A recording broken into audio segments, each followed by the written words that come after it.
తండ్రి, కుమార, పరిశుద్ధాత్మ దేవునికి వందనాలు, స్తోత్రాలు చెల్లించుకుంటూ, ప్రియమైన దేవుని బిడ్డలారా, మీరందరూ దేవుని కృపలో క్షేమంగా ఉన్నారని దేవునికి వందనాలు చెల్లించుకుంటున్నాము. ఈ దినమందు పుట్టిన దినములు, వివాహ దినములు జరుపుకుంటున్న బిడ్డలను దేవుడు బహుగా ఆశీర్వదించాలని ప్రార్థన చేస్తున్నాము. ఈ సంవత్సరాది నుండి సంవత్సరాంతం వరకు ఆయన కృప కనుదృష్టి మీ మీద ఉండాలని ప్రార్థన చేస్తున్నాము. అట్టి కృప దేవుడు మీకు అనుగ్రహించును గాక. ఈ దినమందు దేవుడు మనకిచ్చిన వాక్యము యెషయా గ్రంథము 61వ అధ్యాయము 1వ వచనం చదువుకుందాం. ప్రభువగు యెహోవా ఆత్మ నా మీదికి వచ్చి ఉన్నది, దీనులకు సువర్తమానము ప్రకటించుటకు యెహోవా నన్ను అభిషేకించెను. నలిగిన హృదయము గల వారిని దృఢపరచుటకును, చెరలోనున్న వారికి విడుదలను, బంధింపబడిన వారికి విముక్తిని ప్రకటించుటకును యెహోవా నన్ను అభిషేకించెను. యెహోవా నన్ను అభిషేకించెను అని వాక్యం తెలియచేయబడుతుంది. ప్రవచన వాక్యం అన్నమాట. యేసుక్రీస్తు ప్రభు వారిని గురించి ఇంకా కొన్ని దినాల్లో మనము ఆయన గురించి పాడుకుంటాము, స్తుతిస్తాము, ఆయన జన్మను ధ్యానిస్తూ ఉంటాము, ఆయన గురించి ఉత్సాహగానం చేస్తూ ఉంటాము. ఏంటంటే సంబరమే, సంతోషమే, ఆనందమే, ఆర్భాటమే, నా యేసుని జన్మ నాకెంతో పండుగ. సంబరమే, సంతోషమే, ఆనందమే, ఆర్భాటమే, నా యేసుని జన్మ నాకెంతో పండుగ. దివినేలే మహారాజు ఇలలో జన్మించాడి, లోకానికి రక్షణ ఇచ్చుట కొరకు, సర్వలోకానికి శుభవార్త. రారాజు ఇలలో జన్మించాడు, క్రిస్మస్ ఆనందము మనకు, రక్షకుడేసుకు మహిమ. సంబరమే, సంతోషమే, ఆనందమే, ఆర్భాటమే, నా యేసుని జన్మ నాకెంతో పండుగ. సంబరమే, సంతోషమే, ఆనందమే, ఆర్భాటమే, నా యేసుని జన్మ నాకెంతో పండుగ. ప్రభు అయిన దేవుని యొక్క ఆత్మ నా మీద ఉన్నది అని యేసు ప్రభు వారు ఇక్కడ ప్రవచనం చెబుతున్నారు. యెహోవా ఆత్మ ఆయనతో నింపబడి భూమి మీదకి వచ్చారు యేసుక్రీస్తు దేవుడు. మనం ఆయన జన్మదినాలు ఆచరించబోతున్నాము. ఆయనను స్తుతిస్తూ, ఆయనను గణపరుస్తూ, ఆయన జన్మను గురించి, ఆయన పవిత్ర జన్మను గురించి, ఆయన జన్మను ధ్యానించి ఆయనకు వందనాలు చెల్లించే దినాలు మనకి సమీపించాయి. కనుక ఈ దినాల్లో దేవుని వాక్యము వాగ్దానం మనకేమని తెలియజేస్తుంది అంటే, ప్రభు ఆత్మ నా మీద ఉన్నది, దీనులకు సువర్తమానము ప్రకటించుటకును, నలిగిన వారిని విడిపించుటకును, ప్రభు హితవచనము ప్రకటించుటకును నన్ను పంపెను, నన్ను అభిషేకించెను అని కూడా వ్రాయబడింది. కనుక యేసు ప్రభు వారు మన కోసం ఎందుకు వచ్చారు అంటే, చెరలోనున్న ఎవరైనా చెరలో ఉంటే, సాతాను బంధకం అనే చెర ఉంటే దానిలో నుండి విడిపించడానికి ప్రభు అయిన యేసుక్రీస్తు వారు తండ్రి యొక్క ఆత్మను నింపుకొని ఈ లోకానికి వచ్చారు. ఆయనంతటా ఆయన ఏ మాట చెప్పరు. అదే ఆయన బోధల్లో మనం అనేక సార్లు విన్నాం. తండ్రి నాలో ఉండి నాకేది బోధిస్తారో అదే నేను మీతో చెప్తాను అని అనేక మార్లు బోధించారు.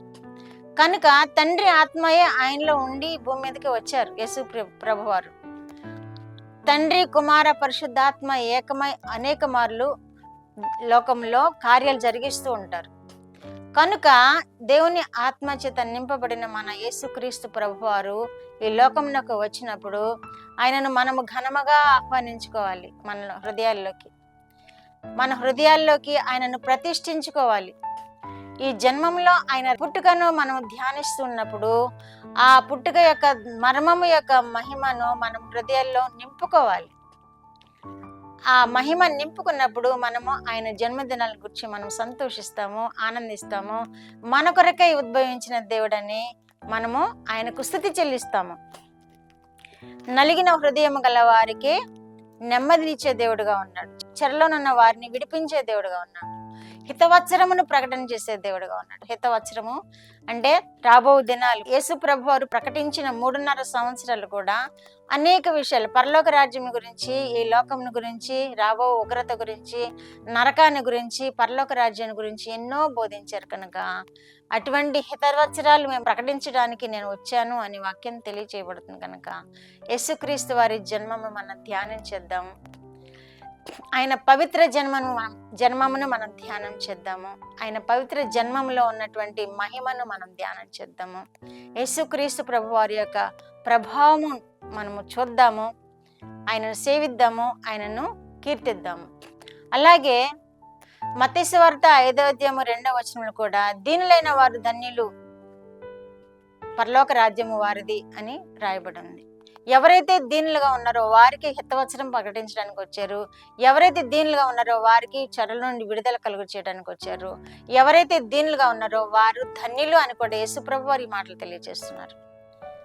ఎవరైతే దీన మనస్సు కలిగి ఆయనను ఆశ్రయిస్తారో, దీనులంటే ఈ లోకంలో పేదవారు మాత్రమే కాదు, దీన మనస్సు కలిగి దేవుణ్ణి ఆశ్రయిస్తారో వారు ధన్యులు, పరలోక రాజ్యం వారిది అని కూడా తెలియజేస్తున్నాడు దేవుడు. కాబట్టి మనము పరలోక రాజ్యం పొందుకోవాలంటే ఆయన యొద్ద దీన మనసు కలిగి ఆయనను సమీపించాలి. పరలోక రాజ్యంలో మనం ఉండాలి అంటే ఆ దీన మనసు అనే వస్త్రం ధరించుకుని ఆయనను సేవించాలి. అప్పుడు దేవుడు మనకి పరలోక రాజ్యాన్ని కూడా ఇస్తాడు. నలిగినప్పుడు మనల్ని విడిపిస్తాడు. ఒకవేళ చెర వంటి సమస్యలు ఉంటే మనల్ని విడిపిస్తాడు. బంధకముల్లో ఉంటే విడిపిస్తాడు. అంత మాత్రమే కాదు, మనకి పరలోక రాజ్యం అనేటువంటి భాగ్యము కూడా ఇస్తానని వాగ్దానం చేస్తున్నాడు. కాబట్టి మన యేసుక్రీస్తు జన్మను ధ్యానిద్దాము, ఆయనకు కృతజ్ఞతాస్తులు చెల్లిద్దాము, ఆయనను మహిమపరుద్దాము. ప్రార్థన. మా దేవా, మా ప్రియ పరలోక ప్రభువా, మీ పరిశుద్ధ పాదములకు వందనాలు, స్తోత్రాలు. మా రక్షకుడైన యేసుక్రీస్తు దేవా స్తోత్రములు, పరిశుద్ధాత్మ దేవా స్తోత్రములు. ఇచ్చిన వాక్యము కొరకు స్తోత్రములు ప్రభువా. మీ మహిమను, మీ ప్రభావమును మా తండ్రి గుర్తించి మీ జన్మమును ధ్యానించి మీకు స్తుతి చెల్లించాలని మాకు నేర్పిస్తున్నందుకు వందనాలు.